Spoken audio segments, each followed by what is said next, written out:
बाबा जी की प्यारी सात संगत जी, आप सभी को प्यार भरी राधा स्वामी जी। आज जो साखी मैं आपको सुनाने जा रही हूँ, यह साखी हर सत्संगी को कम से कम एक बार जरूर सुननी चाहिए। साखी के अंत में ऐसी शिक्षा दी गई है जो हमारी जिंदगी बदल सकती है। तो इस साखी को कृपया पूरा सुने। यानी सात संगत जी, यह साखी बड़े पुराने समय की है। उस समय कोई मार्केट नहीं हुआ करती थी, और यदि किसी ने कोई सामान खरीदना हो तो बाजार लगा करते थे। तो आसपास के गांव शहर के लोग इस बाजार में जाकर सामान खरीदने के लिए जाते थे। एक गांव में एक परिवार रहता था, जहां एक पति पत्नी अपने दो बच्चों के साथ रहते थे। पति ने पत्नी से कहा कि गांव के बाहर बाजार लगा हुआ है, अगर कोई सामान मंगवाना है तो मुझे बता दो, मैं आते हुए ले आऊंगा। उस पत्नी ने सामान की लिस्ट बनाकर पति को पकड़ा दी। जब जाते हुए उन्होंने अपने बच्चों से पूछा कि बच्चों, तुम्हारे लिए क्या लेकर आऊं, तो बच्चों ने खिलौने लाने के कहा। वो आदमी चला गया और जो काम करने गया था वो काम करके बाजार में आ गया। जो सामान उसकी पत्नी ने लाने को कहा था, उसने वैसा सामान खरीद लिया और बच्चों के लिए कुछ खिलौने भी ले लिए। सामान लेकर जब वो वापस घर आ रहा था तो उसने देखा कि एक बगल में बाहर एक तोता बेचने वाला बैठा हुआ है। जब उसने तोते को देखा तो एक तोता बहुत सुंदर था, बहुत प्यारा था, क्योंकि वह तोता बोलने वाला था, इंसानों के साथ बात भी करता था। उसको तो बहुत पसंद आया। उसने उस तोते को बेचने की कीमत पूछी। वह तोता उसने खरीद लिया। उस समय जमाना बहुत सस्ता हुआ करता था। वह तोता वाला पिंजरा लेकर घर आ गया। पत्नी सामान दिया, बच्चों को खिलौने दिए, लेकिन बच्चों को खिलौनों से ज्यादा वह तोता पसंद आया, क्योंकि वह तोता बोलने वाला था, बात करने वाला था। 2-3 महीने वो तोता उनके घर रहा। जब 3 महीने के बाद दोबारा उस जगह पर बाजार लगा तो उसने अपनी पत्नी को कहा कि कोई सामान मंगवाना है तो लिख कर मुझे दे दो। उसने सामान बता दिया। जो वह जाने लगा तो तोते ने कहा कि एक संदेश भेजना चाहता हूँ, क्या तुम मेरा संदेश दे दोगे? उसने तोते से पूछा, बता तेरा क्या संदेश है? तो तोते ने कहा कि जी, बैग में से आप मुझे लेकर आए थे, उस बाग में आप जाना, वहाँ पर मेरे साथी तोता आजाद घूम रहे होंगे। आप उन्हें जाकर कहना कि तुम्हारा साथी तोता पिंजरे में कैद है, रोज दुख सहन करके जी रहा है, और तुम बाकी सारे घूमते हो, मौज करते हो। मैं तुम्हें याद करता हूँ, रोता हूँ। क्या कोई तरीका है कि वह पिंजरे में से आजाद हो जाए? क्या कोई ऐसी तरकीब है? तो यह संदेश मेरा बाग में जाकर सुना देना। उस आदमी ने कहा, ठीक है, बड़ा कमाल का संदेश है जो अपने साथी तोतों को दिया है। वह संदेश लेकर बाजार की तरफ चला गया। जब वहां पहुंचा तो सबसे पहले बाग में गया। उसने देखा कि एक पेड़ के ऊपर काफी सारे तोते बैठे हुए थे।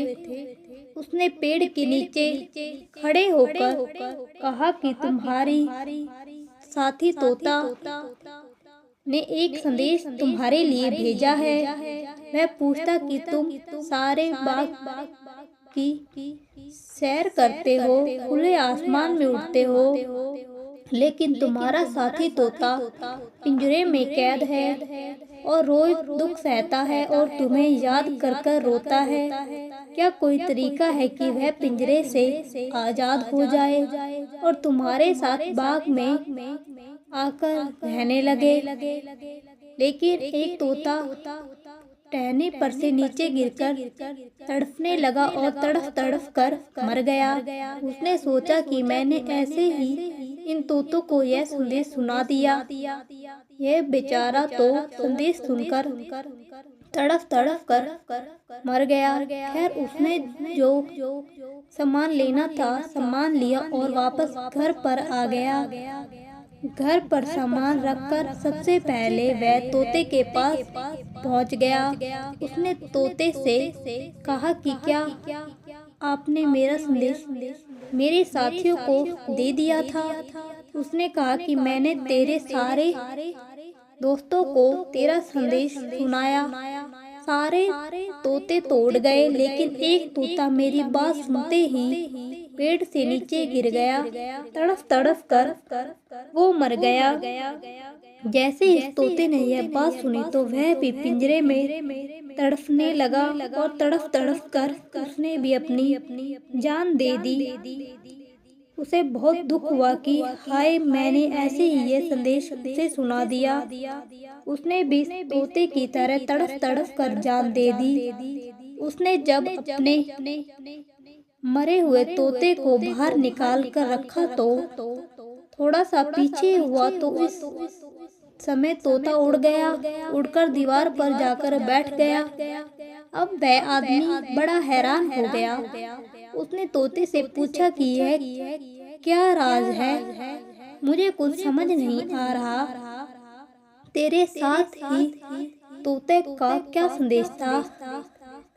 क्या राज की बात है, तुम मुझे बताते क्यों नहीं हो? तोता बोला, जब तुमने बाग में जाकर यह कहा कि पिंजरे से आजाद होने का कोई तरीका है तो बता दो। जो तोता टहनी से नीचे गिरकर तड़फ तड़फ कर मर गया था, दरअसल वो मरा नहीं था। उसका ये संदेश था कि अगर तू पिंजरे में से आजाद होना चाहता है तो मुझे मरना पड़ेगा। इस पिंजरे से आजाद हो सकता है और कोई तरीका नहीं है, इसलिए मुझे भी मरना पड़ा। अगर मैं ना मरता तो आप मुझे इस पिंजरे से बाहर नहीं निकालते, इसलिए मैं मरने का नाटक करने लगा। आजादी मरने से हासिल हुई। इतनी बात कहकर वह तोता उड़ गया। साथ संगत जी, इसी तरह यदि हम इस 84 लाख योनियों के जन्म मरण के पिंजरे से आजाद होना चाहते हैं तो हमें जीते जी ना सीखना पड़ेगा, तभी हम 84 लाख योनियों के पिंजरे में से आजाद हो सकते हैं। बिना मरे हम आजाद नहीं हो सकते। मरना कैसे है? गुरु साहिब ने बताया है कि 3 तरह का मरना होता है। पहला मरना तो वह स्वाभाविक मौत है जो तरह लोग अपनी पूरी उम्र करके मर जाते हैं और बिना कमाई के अपना जन्म गवा देते हैं। दूसरा मरना है जंजीर को मारना। बहुत से ऐसे इंसान होते हैं जो जीते तो रहते हैं लेकिन उनका जमीर मर चुका होता है, और शब्द का मरना ऐसे करने से मरना निर्मल हो जाता है। ऐसे में इंसान गुरु से शब्द का भेद लेकर शब्द का रोज मरता है और रोज ही जीता है। उसे सिर्फ मरने से डर नहीं लगता। तभी तो कबीर साहब ने कहा है कि जी करने से जग डरे, मेरे मरने आनंद कब, मरूं कब, पाऊं पुराण परमानंद। फिर इसका करने से डर नहीं लगता, बल्कि उसने करने में आनंद आता है।